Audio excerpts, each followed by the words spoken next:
जो इस वक्त सिचुएशन की डिमांड है, आपको लोकल इन्वेस्टर्स को अगर प्रमोट करना है, उनको फैसिलिटेट भी करना है, तो फिर ये बहुत जो छोटी छोटी चीज़ें इनको नज़रअंदाज करना होगा। अब ये FBR के जो टैक्सेस हैं इस वक्त PIA के ज़िम्मे वाजिबुल अदा, वो कोई 56 अरब बनते हैं, वो भी ज़ाहिर है कोई ख़रीदार उसको अपने सर नहीं लेना चाहेगा। तो वो इन सारी चीज़ों को भी हुकूमत को बहुत तेज़ी के साथ क्लियर करना होगा। अब तो 3 हफ्ते से भी कम का वक्त बचा है। देखिए, ये जो FED है जिसका आप जिक्र कर रहे हैं, फेडरल एक्साइज ड्यूटी, ये गवर्नमेंट ने एक रेवेन्यू ऑस्टेरिटी कह लें, जो भी कह लें, एक रेवेन्यू सोर्स के तौर पे ये फॉरेन ट्रैवल को टैक्स किया है, और इस असम्पशन पे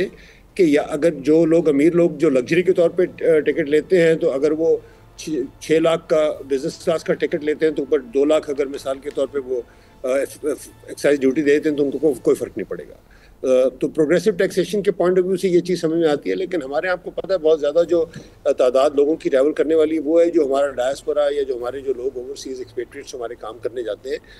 इकॉनमी में जाते हैं, उसके लिए कम रखा है। मैं ये नहीं कह रहा कि वो नाजायज़ है या गलत रखा है, लेकिन मेरा कहने का मकसद ये कि अगर आप प्राइवेटाइजेशन में ये कहें कि गवर्नमेंट अपने रेवेन्यू के जो सोर्सेज हैं उनको भी कट कर दे,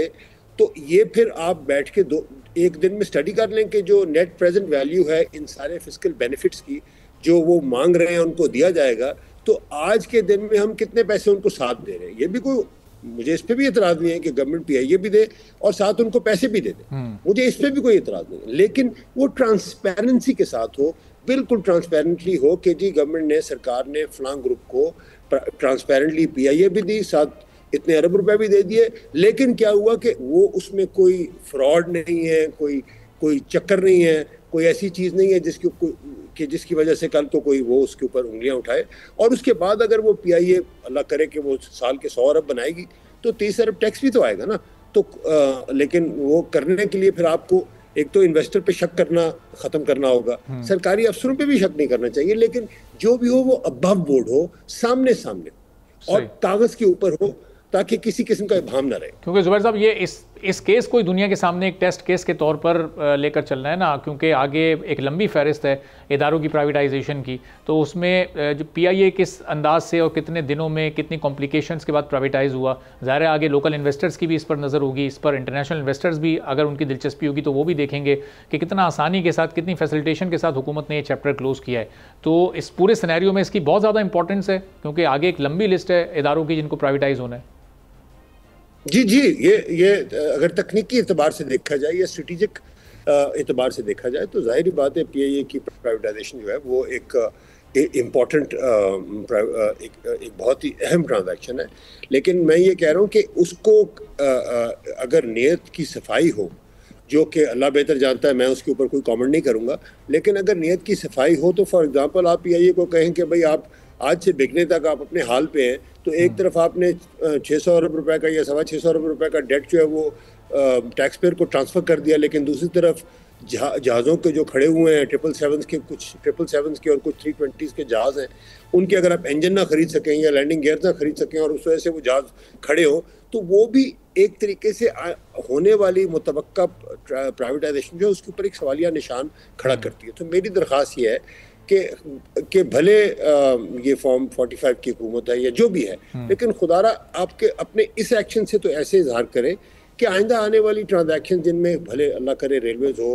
और स्टील मिल और ये सारी जितना स्टेट ओन्ड एंटरप्राइज है, जो कि एग्जिस्टेंशियल थ्रेट हमारे मुल्क में इसलिए नहीं है कि स्टेट ओन्ड एंटरप्राइजेस कारोबार नहीं करती, बहुत सारे मुल्कों में कर भी नहीं है, लेकिन हमारे मुआशरे और हमारी मुआशरती कंडीशंस को सामने रखते हुए ये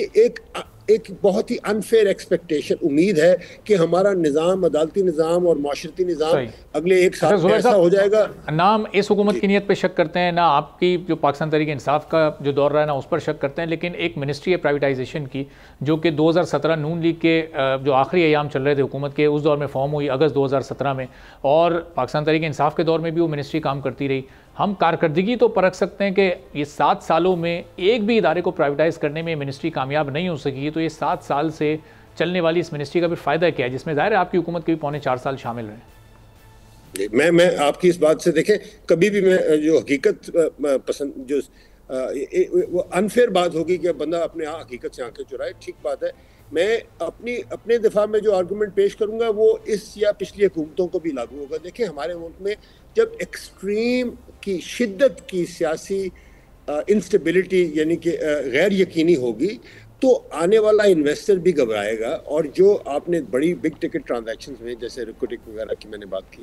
वो जब आप देखते हैं तो वो लेने के देने वाली बात पड़ी है। इसलिए मैं कह रहा हूँ कि प्राइवेटाइजेशन मिनिस्ट्री के अंदर जो ऑर्गेनाइजेशनल कैपेसिटी है उसका फुकदान ज़रूर है, लेकिन खुदारा ये हमें बात समझने की ज़रूरत है कि हमारे मुल्क की सरकार पूरी तौर पर यानी इन टोटलिटी उसके अंदर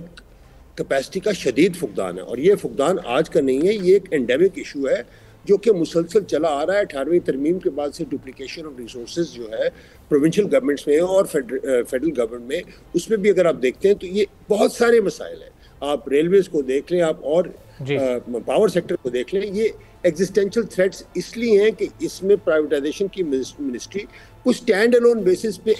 को बहुत ज़्यादा हद से ज़्यादा कोई बाकियों से बहुत ज़्यादा इनकॉम्पिटेंट नहीं है, वो भी बाकियों जैसी इनकॉम्पिटेंट। बिल्कुल सही। और उसके लिए ये इंस्टेबिलिटी को हमें पहले एड्रेस करना होगा, ट्रांसपेरेंसी को लाना होगा। सब्सक्राइब करें और बेल दबाएं ताकि कोई खबर रह न जाए।